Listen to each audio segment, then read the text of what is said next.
What's up everyone and welcome back. Today we are making southern sweet cornbread. Here's an overview of our ingredients, so please make sure you check the description box for specific details and measurements. We are going to get started by getting our dry ingredients together. Here I have some yellow cornmeal, and make sure it says just cornmeal and not cornmeal mix. Alright, add 1.5 cup of cornmeal to your medium-sized bowl. Now go ahead and add 1 cup of flour to your bowl as well. Adding flour ensures that the cornbread won't be super grainy and gritty. You don't want no grainy and gritty cornbread. Alright, next add 4 teaspoons of baking powder to your mix.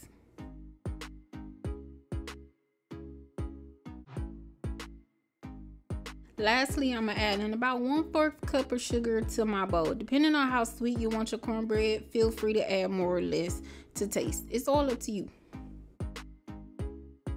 Using a whisk, give your ingredients a very good mix so that everything gets incorporated together.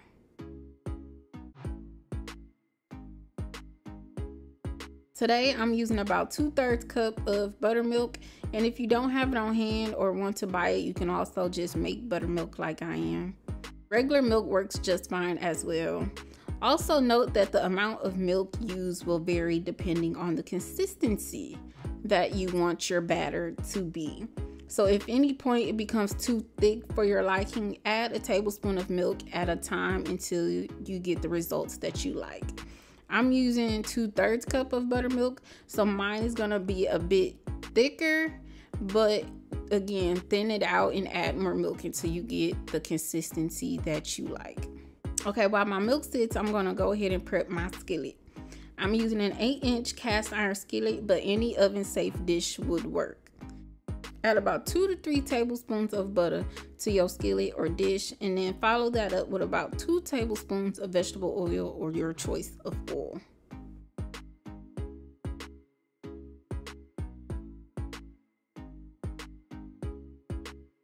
Switch the oil around so that it begins to coat the sides and bottom of your skillet and dish.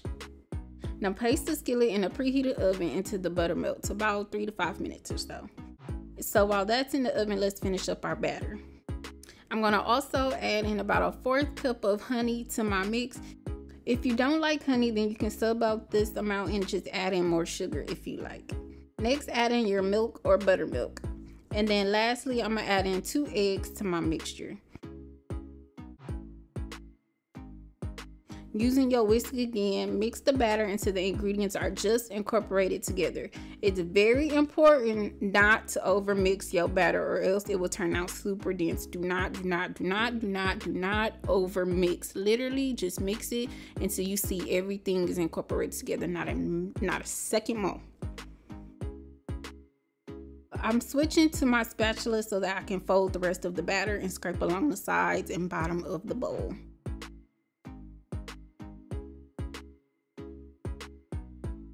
Alright, our butter is done melting, so go ahead and switch it around the pan a bit and make sure all the sides are thoroughly coated. You don't want your cornbread sticking to the pan, do you? If you like, pour most of the leftover butter into your batter and fold it in. This will ensure that your cornbread won't be dry on the inside.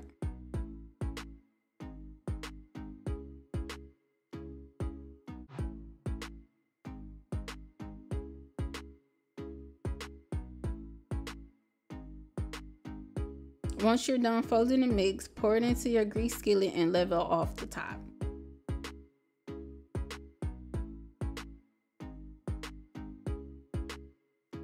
Here's an up-close look.